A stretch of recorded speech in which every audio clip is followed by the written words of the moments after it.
Hey, everybody, and welcome back to the DLF Trade Show on the DLF YouTube channel.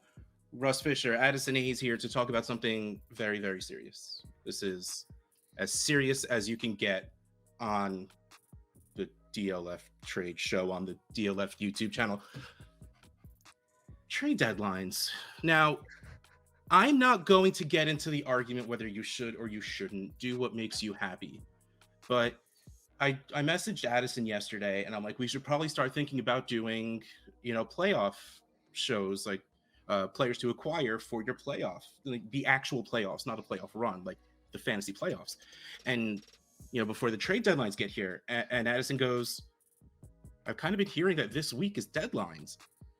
And I went right to the caps lock button and so many like too soon. What? It's week 11. Like, it's way too soon. Like, if you feel the need to have a trade deadline, which again, I am not going to argue with that right now. Like, I want you to be happy. Man, make it like kickoff of the playoffs. Like, there's no reason to have the deadline right now. I don't know. I feel like Thanksgiving is a pretty good natural deadline date. I mean, for redraft, yeah, sure. Yeah. Well, I mean, yeah, the Dynasty that went on is a whole different conversation. But and yeah, maybe if we were talking 2 years ago before they extended the season a week, yeah, maybe week 12 was fine when we were starting the playoffs in week 14 anyway. That's true. But we're doing it now, and if your deadline is you don't have a deadline, or if your deadline's in a week or two, this gives you even more time to go out and make some offers and get some trades done for the players that we're going to talk about. Yep, and we are going to start with a player that actually I know we have, at least assuming you stayed with the list of guys, which you did not. All right, well, you had Jakobi Meyers on the list. You decided to take him off to replace him with someone much more fun to talk about. But besides the fact that Meyers and Rhamondre Stevenson are on the same team, they are two players that maybe not everyone realizes how well they're doing. Right.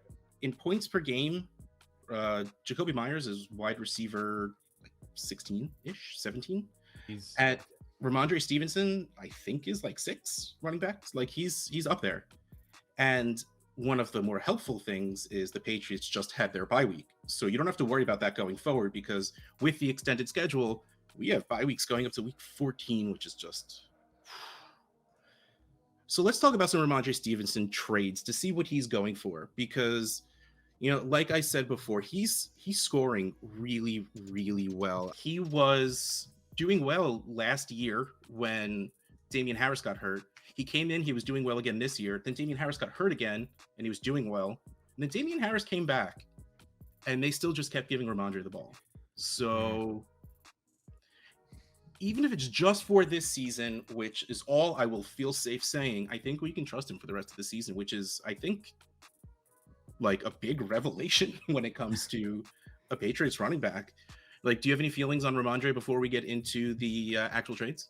You summarized it pretty nicely. I do think that Stevenson, what makes him a nice buy for Dynasty at the prices that he's kind of going around right now is, like you said, like he seems like he's going to be a very good play for the remainder of the year, and his fantasy schedule is really nice to end the year as well. But then there's also the upside that if Damian Harris is not re-signed, which is a likelihood, more or less, right? Right. Yeah, they could just say, well, we have Rhamondre, and then they do their thing with Pierre Strong or whoever the other guy was that they had, or maybe they just draft another late day 3 guys, more depth, and they go into next season with basically just Rhamondre. Like, I think there's still that upside that is there that makes him a nice kind of more longer term play if you head into next year. 2024 is different, but a little bit more time than just the last like 6 weeks here. Yeah. So let's get into the trades. Okay, this first one, I need to ask, did you pay attention to when this one went down? Was this post Sunday? Saturday. Rough. Okay, so 12-team 1 quarterback. The trade is Michael Pittman and Rhamondre Stevenson, unrelated. I'm so happy the Colts went back to Matt Ryan, because now, he throws the ball to Pittman. Yes. For Tony Pollard, Dallas Goedert, and Darnell Mooney. Trading for Dallas Goedert on Saturday must hurt. Yep. Because Dallas Goedert got hurt. Michael Pittman 546, Rhamondre Stevenson 362. Wow, they're both actually even numbers for a total of 908. Tony Pollard 247, Dallas Goedert 230, Darnell Mooney 194 for a total of 670. So I'm glad to see this is as lopsided as I think it is, and honestly, it's mostly just because of Michael Pittman. I'm still here for him, especially now that they got Matt Ryan back. He's going to be back to that low end wide receiver one, and Rhamondre Stevenson is a low end running back one right now. Tony Pollard, I get it. Yeah, Zeke is actually missing games now, which is un-Zeke like. So Tony Pollard is going to be that guy. Dallas Goedert is that guy. Darnell Mooney, even with the resurgence, it's not a resurgence because he never went away. With the coming on of Justin Fields, Mooney's not seeing all that great of an increase. It seems to be mostly just be Cole Kmet. I'm having a hard time picking the Pollard, Goddard, and Mooney side for any reason whatsoever. Like, if I'm rebuilding, I want Pittman because he's a 25-year-old wide receiver. If I'm competing, I want Pittman and Stevenson. I'm trying to go through here and just see where the Colts actually are projecting to end up in terms of draft pick. Because to me, this trade, I think, is a perfect example of how to take advantage of people's nearsightedness for trying to win a championship in Dynasty to help your team grow for the future. You know, whether you're competing or not, I feel like you can still win now and still compete for the future, you know, by making certain moves at this point. And I think Michael Pittman is a great example of that. I mean, we saw just this past week, I mean, he only had 50 yards, but he had 7 receptions with Matt Ryan back. And like you said, you know, Matt Ryan being back is a good thing for Michael Pittman because at least he's going to be able to throw the ball well enough, move the offense, and good enough. I'll take it. He's going to target Michael Pittman. You know, Sam Ehlinger had like 5 pass attempts in his last game. Like that's not it at all. So I mean, when it's Sam Ehlinger, that's all you want him to do. What I see right now has the Colts at around 15. Yeah, 15. If they go on if they go on a losing streak, they could potentially vault closer up into top 10, but it would be back in top 10. And there's also not many teams below them that feel like they don't belong there. Mm-hmm. So I don't think there's going to be like a Las Vegas Raiders surge at the end of the season to like make them jump from 2-7 to above the Colts record. Like I feel like this is the top 10 may just be the top 10 at this point. Yeah. So, I mean, and with the tie is going to screw things up for him though. Yeah. But also to say, maybe you take a quarterback at 15, there might be that many quarterbacks and they might not all be top 5 talents. You know, we've seen quarterbacks go other places in the first, though that does come with certain amounts of risk, but I guess it always does anyway. But I don't think it's something you're baking in right now because it's also something the Colts have shown that they don't care about. Well, like, that's what I was just literally about to say was I feel like the Colts have seen the error of their ways for the past like 4 years, and this is all projection, but I really hope that you would have thought forcing one of the greatest prospects in history to retire early because you literally just want him dead would be the turning point. But I think the whole Pittman, Sam Ehlinger, or the whole Sam Ehlinger thing with Matt Ryan and blah, blah, blah, like that whole thing, I feel like that has made it very obvious to the Colts organization that they cannot continue their quarterback strategy. It just has not worked. And I feel like that means that they could be looking to make a bigger move, either actually drafting somebody if they're in a good enough spot, maybe making a bigger move for a quarterback, like what we saw maybe Denver do, or, you know, something like that. That's kind of my hope. But Michael Pittman, like you said, is still 25 years old. He is the main piece in this deal for me that I want. Yep. And the fact that you're getting Stevenson with it, like those are the 2 best assets in this deal by far. So I want that side. All right. I mean, I'm just going to lump these next 2 together because they are Rhamondre Stevenson for injured players. In a 12-team Superflex league, we have Rhamondre Stevenson for Javonte Williams and then Rhamondre Stevenson for Cooper Kupp. This makes me feel better about my panic Cooper Kupp trade. Yikes. What was it? Debo. Oh, that's not that bad. I didn't feel good about it, but I feel better than this. So let's talk about Javonte Williams first, because you have been on the record as saying any first for Javonte. So are you telling me? Well, you're not telling me anything because you didn't do this deal. So what are you? Are you taking Stevenson for Javonte on your competing team? You've held on to Javonte for this long for some reason, which again, wow, didn't realize how many relevant trades I had right now. I traded Javonte for Christian McCaffrey in a league right 2 days ago. What? Yeah, rebuilding team had a lot of really good running backs.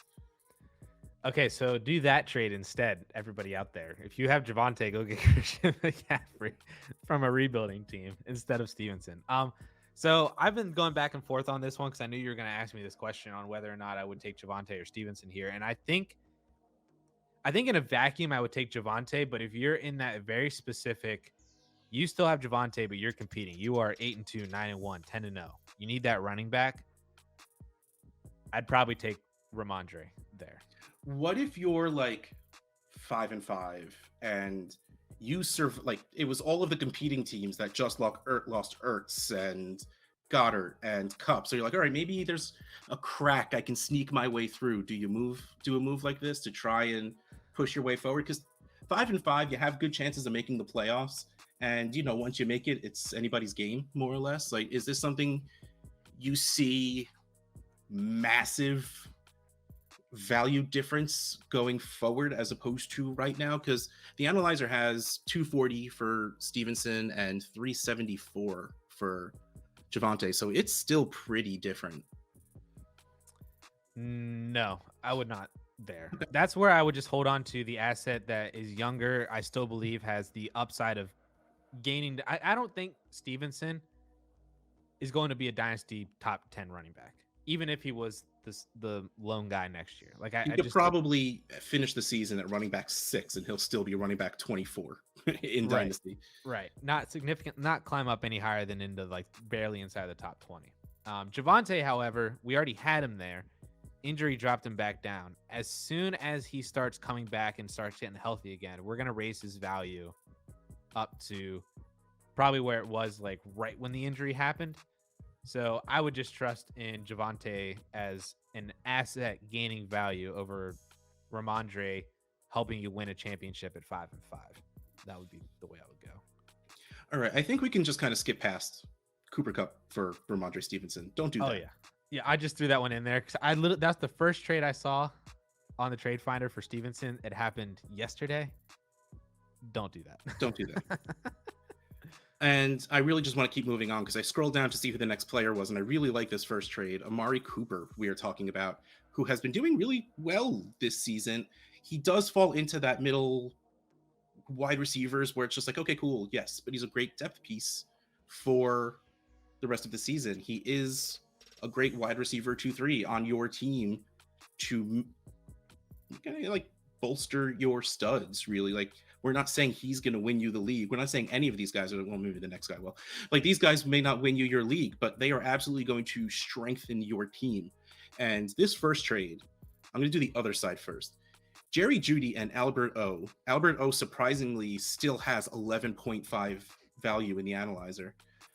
And Jerry Jeudy at 240.6, who I'm just thankfully still avoided major injury on his ankle. Amari Cooper, Rondale Moore, and Jerick McKinnon. I love receiving these pieces right now, especially for Jerry Jeudy and Albert O. Amari Cooper 241, Rondale Moore 97, Jerick McKinnon 10 for a total of 348. It doesn't really matter at this point. Amari Cooper, we know what Amari Cooper is. Amari Cooper, unfortunately, still loves to disappear every once in a while, but we also can't forget he's getting Deshaun Watson next week. Like, that matters. He did pretty well with Jacoby Brissett. Let me say that one more time. With Jacoby Brissett at quarterback. Now, we obviously don't know what Deshaun Watson's going to walk in and be because he hasn't played on the field in 2 years. I assume he's been practicing. Like, I feel like there's a 0% chance he hasn't thrown a football in a couple of years. So, I mean, I'm sure kept in somewhat decent shape. But still, that has to be a value increase, if anything, for Amari. Rondale Moore has been doing really, really well. And good. It's about time. Just saying. And even if you want to start talking about Marquise Brown coming back soon, don't care. they're nothing alike. Doesn't matter. And Jerick McKinnon, did you see what happened with Clyde Edwards-Helaire this week? A donor? Nothing. A donut? Nothing happened with Clyde Edwards-Helaire. They didn't use him. That sucks. That's rough. Like, I get it that he hasn't been great, but that's. But in 2 weeks he's gonna score 2 touchdowns, and Pacheco is gonna be nothing. And then Brown Jones is gonna start the week after that, so it's not gonna matter. You're the worst. So getting Jerick McKinnon, who has always sort of been their secondary player on the Chiefs, their running back, I should say, not player. It's a nice little depth piece. Yeah. So you get these good players now, and you get them at a great price. Yep. I would also, like, if you're looking at this and, you could say, well, I can't make this deal now because Jerry Jeudy got hurt and blah, blah, blah. He's not going to take Jeudy. But I would feel the same way if I was able to do this same trade, just replace Jeudy with Brandon Ayuk, Rashad Bateman, Cortland Sutton. If you're saying it to like a rebuilder, like a full-on rebuilder, and they're willing to take on Elijah Moore at this point, I would do it for Elijah Moore. You could probably talk me into like Gabe Davis and possibly even Terry McLaurin as well. That gets that's still where way too high on Terry McLaurin. I don't know what it is. I don't know if I'll ever be able to give that up. Like I'm past the point where we're thinking he has wide receiver 1 upside, but like he's good. And yeah, we had a good game Monday night. Well, yeah, and that's always in the cards. Like that kind of game is always there. So I'm not really willing to do that, but. I mean, and also don't forget, Jerry Jeudy is only 23. Like, there's been lots and lots of players in the NFL who were injury prone their first few years and then nothing after that. Like, it's really funny to believe that Frank Gore, the immortal, was called injury prone at the beginning of his career. I mean, Matt Stafford was injury prone at the beginning of his career. He is hurt a lot now, but there was like 16 years in between where he didn't get hurt. He played through some stuff though. Like that, he's a tough dude. So yeah, even though I know this is a very specific trade where, Jeudy was not doing great in the first place, but let's just talk young wide receiver who isn't scoring as many points as you want them to. Take the words Jerry Jeudy out, and all of those players that Addison just listed, exactly, all of those guys, to go get this group, I think is such a great move right now. So let's talk about other sides of the Kansas City backfields, because sure, why not? Amari Cooper in a 12-team 1-quarterback league for Isaiah Pacheco, a 2nd, 3rd, and 4th. That's so weird. My camera just shot out of focus. Yeah, it doesn't like it all. Well, you know what? I've been talking a lot this entire time. So why don't you go first on this one?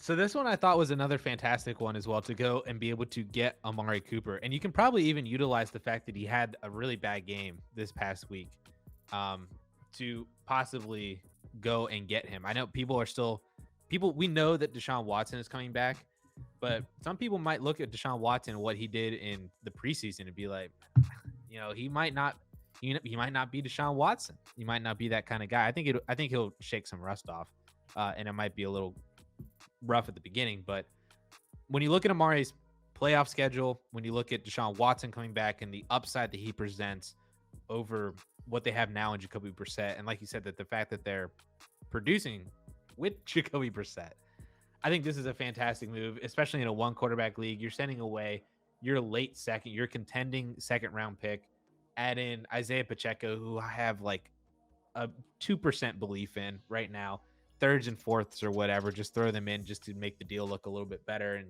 get them to say yes. And all of a sudden now, like you said, you have a kind of boom bust wide receiver 2 or 3, but when they boom, if he booms, he's getting you 20 plus points, and that's, helping you secure a win, especially in the playoffs. That's helpful. Yeah, and there are going to be people that still believe Isaiah Pacheco is the guy, and especially after last week. Like, for the rest of the season, it seems like he is going to be the guy they put out there, but that's very different from the guy who's going to score a lot of points, and very different from the guy who's going to be the guy next season. Mm-hmm. They put in a claim on Eno Benjamin. They put a claim in on Eno Benjamin. Did you know that? What does that tell you? They don't like any of these guys. That cutting Eno Benjamin was ridiculous. But yeah, like this team is good enough where they don't have to settle for any piece. They can use a first round pick on a running back. They can use a second round pick on a running back. They don't have glaring holes that they need to worry about. So in a very strong running back class, they might just do. I mean, but again, like this isn't a price where it's that investment. But if you can find someone who does believe that Pacheco is that guy, and you can pull this, for just the late second and trash, I think it's absolutely the move. Yeah, I love it. I absolutely love it. All right, so let's talk about this last one, which I'm very curious to see what this is happening. Justin Herbert. Well, he has not been playing great this year. A lot of it because of that rib injury. And if you don't have NFL Plus, it's awesome. You know what used to be Game Pass. You can watch the condensed games where it's literally a full NFL game in like 20 minutes. So you get to see a lot of the repetitions really quick. And there has been noticeable difference over the past like 3 weeks with Justin Herbert and his play and his motions. Like, he is healing from this rib thing now. So if you have someone who's lower on Herbert because he hasn't been like scoring as many points, and also don't forget, oh yeah, Keenan Allen and Mike Williams are out. Josh Palmer and Deion Carter look pretty good though. Like, I mean, you don't settle with them as your wide receiver 1 and 2, but I still think they're doing pretty well. Like, Deion Carter might be a dude. Like, he's not the point. So I want to list a couple of quarterbacks real quick before we keep going and see if you have any of them above Justin Herbert. Oh wow, Jalen Hurts is QB3. Hurts or Herbert for you? Hurts. Yeah, those legs. But like these next two okay, well, I mean, let's stick with legs. Lamar or Kyler? I would take Lamar over Herbert still, but not Kyler. Yeah, what a fall he's taken. Again, not the point. What about Burrow? Herbert. They're the same types of player, but I trust Herbert more. 2 more, and I'm going to go out of order. Dak. Herbert. Figured. Tua. Herbert. I want to say Tua just because it's Tua, but the answer is Herbert. Okay, so we really don't have him moving much. Maybe like 1 or 2 spots at, so he's still around that QB4, QB5, even with what he's been doing this season. So let's get into these trades. 12-team Superflex. We have Justin Herbert and Tyler Algier for a mid-first, Javonte Williams, Kenny Pickett, and a 24-second. Justin Herbert, 904. I mean, he's still there. And Tyler Algier only at 35.2. I feel like that's a little disrespectful with how well he's been doing this year. Like, he's been doing pretty well. 3 times better than Alberto. Fair enough. For a total of 940, the 23 mid-first, 384.2, Javonte, 374. Kenny Pickett, 220 and a 24-second is at 90 for a total of 1066. That's honestly even. My only issue seeing as how the analyzer has this as relatively close. We haven't brought it up in a while, but you're supposed to be overpaying for the better players, and Herbert is by far the best player in this deal. There's not one piece in this trade that makes me feel good. I mean, on the other side, not the Herbert side. Like, if Javonte Williams was playing and was currently the running back 3 or 4 or 5, maybe we talk. Like if it was like Ken Walker, I'd start to feel I wouldn't like it because other reasons, but like that's something closer that would make me feel better there, and especially the downgrade to Kenny Pickett at quarterback. Let's other side this. You are absolutely quarters for a dollaring here. Like, you are sending okay to things and getting a top 5 quarterback. I do that every time if I'm competing or not. Like, if I'm a rebuilding team, I still send this for Herbert. In a 14-team quarterback league that I'm in, I sent 2 firsts plus for Herbert because it's still Justin freaking Herbert. Yeah, this is why I wanted to include Herbert in here, because it might sound ridiculous. You might be like, well, why would I go and buy a top 5 dynasty quarterback, right now? I feel like that's kind of obvious, but I don't think people realize how available Justin Herbert is right now. Like, he was not this available last year during his rookie year. Ever since he started playing, like, right? And it's essentially all just because, like you said, the production just hasn't been there. And it's, Keenan Allen hasn't played all year. Mike Williams has been in and out of the lineup. He's been really spotty as well for the past Everett's hurt now. month. Gerald Everett is now hurt. Like, he's literally just throwing to Josh Palmer and DeAndre Carter, like you said. But when you look at his metrics, like just the stats, completion percentage still there. Interception percentage is actually at the lowest it's ever been in his career. His yards per attempt is down about a point, but that's a little bit more just because of he doesn't have good weapons to throw to. Mike Williams isn't there anymore. His rate is similar. He's taking less sacks right now. The only thing, 2020, 5.2% touchdown percentage. 2021, 5.7. 2022, 3.6. Oof, that's even higher than I thought it was, got to be honest. I mean, he's averaging, I lost it, 19.5 points per game, which is in that replaceable low-end QB1 totals, but that's not forever. That's probably not even the rest of the season. I mean, Keenan Allen and Mike Williams might be practicing this week.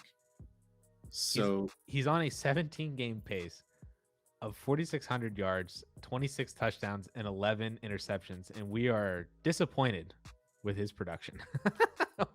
What does that tell you?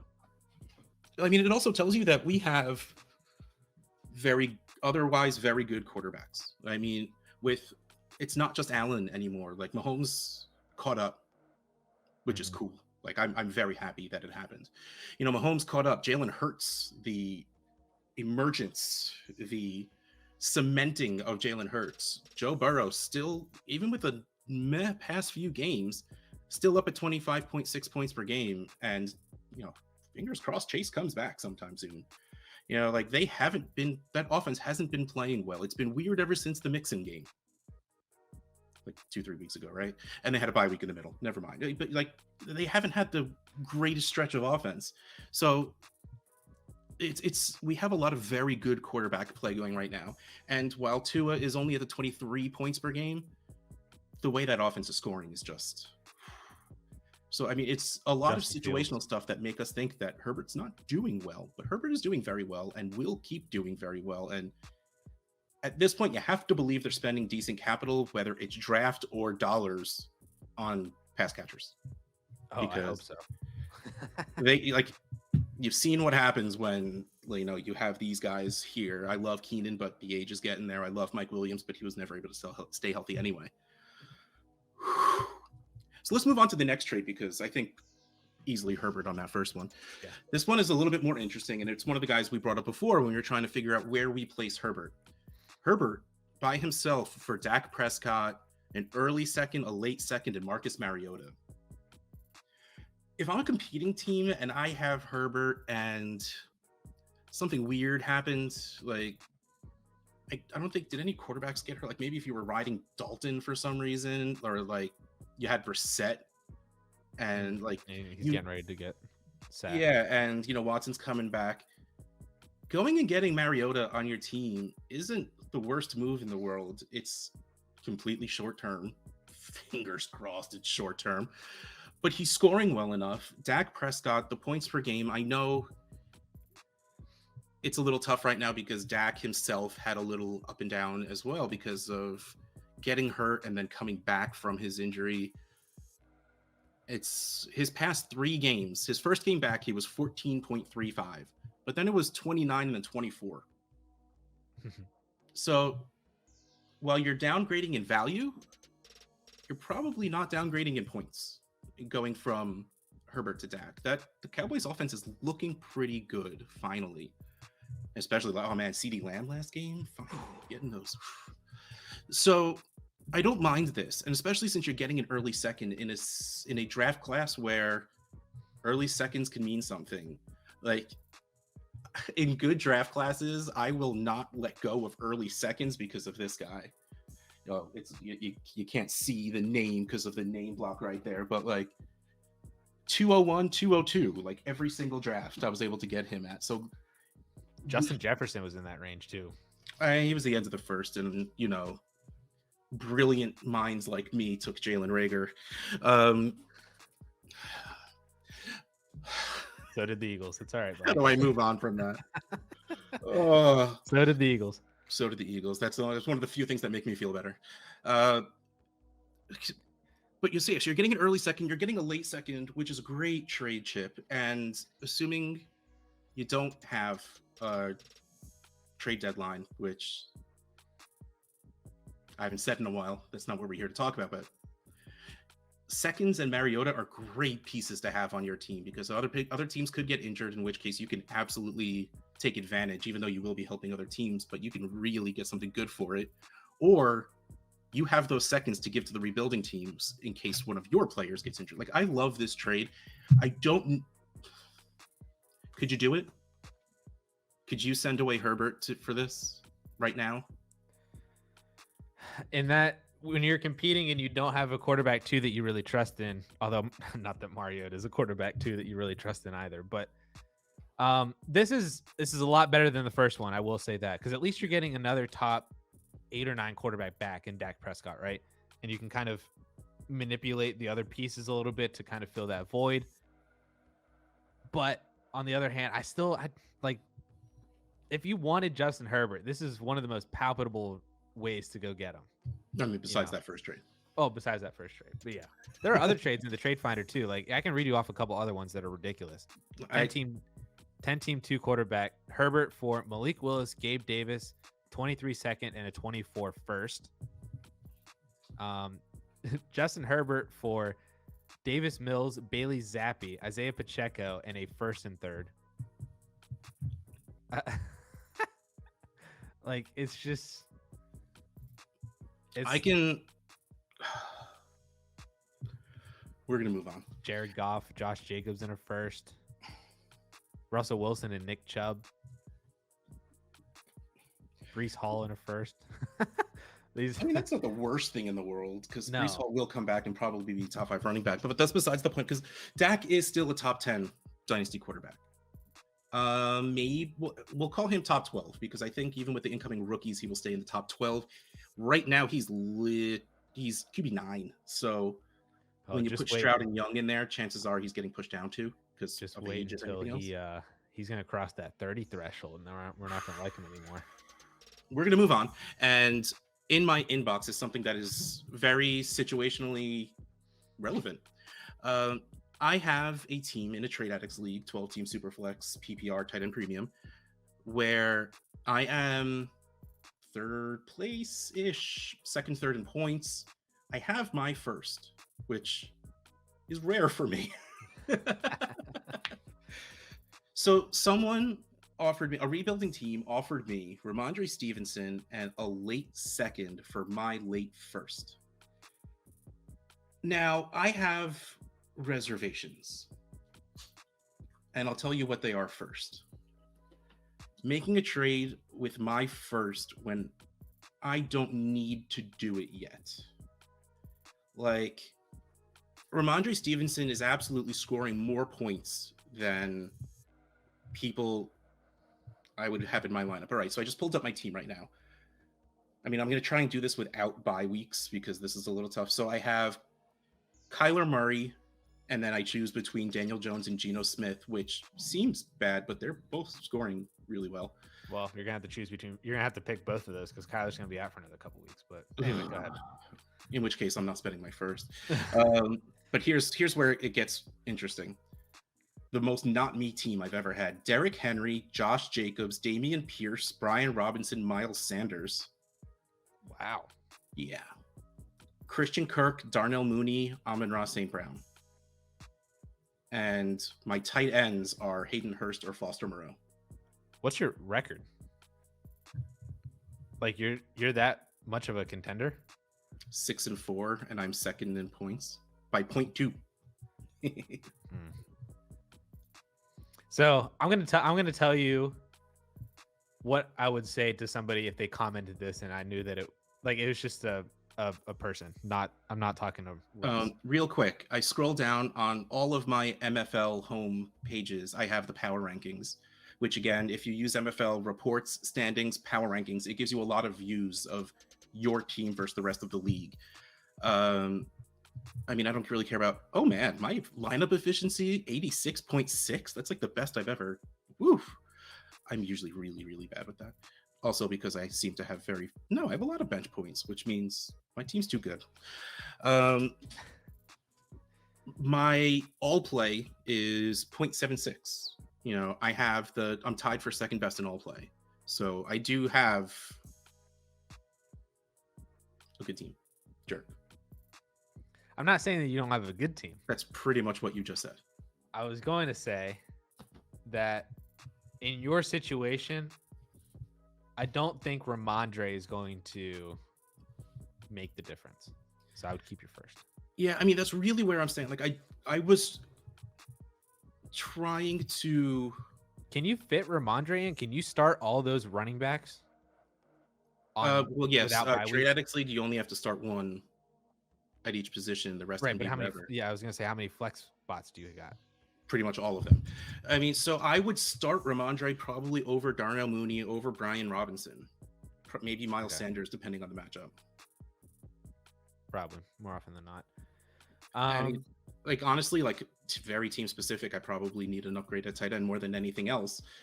But I was gonna say, I think you shouldn't be looking at the running back position. I would be looking at wide receivers. Oh, absolutely, especially for me, because I usually build my team around them. But I mean, I wanted to talk about this more for a value perspective. I knew I wasn't going to take this, just because of everything Addison said, and because I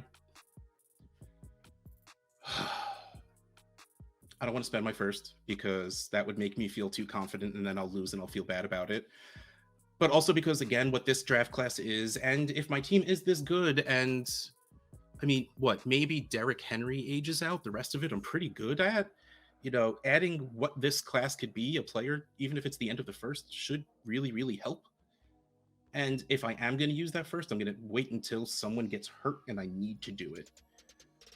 But it really came back to, I know we talked about it a bit, like, what is Rhamondre really worth to a team that might need him? And in most cases, I felt like this was probably a good deal.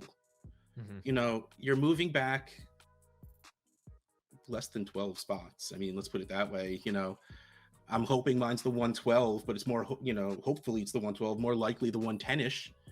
And I'd probably be getting like the 208 out of it. So I'm going back like 10 spots and then getting a guy who is averaging 16 points per game. Like, that feels good. But specifically for my team, it wasn't. But I wanted to bring that up because in case there wasn't a trade like that in the Finder that you were able to find, in the Find. Like, I think that's something that you should feel good in, that you might be able to throw out there if you did just get hit with some injuries. Like, if you had, you know, Goddard or Ertz, but you also had a decent tight end backup, but you still lost a starter, I don't think that's a bad move. Dropping down a couple of spots to go get a 16 point per game player who just had their bye week, so you don't have to worry about in the future. Yeah, I think in a vacuum there are certainly different ways that you could go about using that first, but there are definitely situations, I think, like you said, I just don't think that I don't think your situation is a specific one where you need to go out and target Rhamondre in a second and spend out your late first. Like, I'd rather be spending that first on a wide receiver. I was honestly just looking because I thought I remembered earlier today there was a comment asking should they spend a late first on Michael Pittman, and yes. Yeah. So, like, I would do that. So that would be something that I would do if I were in your shoes, would be trying to spend that first on a wide receiver if you're trading it before the playoffs. So, well, thank you, because I always like it when you agree with me, because that makes me feel like I made the right decision. All right, but that is going to be it for the DLF trade. That hurt my wrist. I got really into that one. Then I did it again, which hurt more. This is it for the DLF trade show on the DLF YouTube channel. Russ Fisher at Dynasty, Addison Hayes at Amaze Hayes _Will. Catch you next time.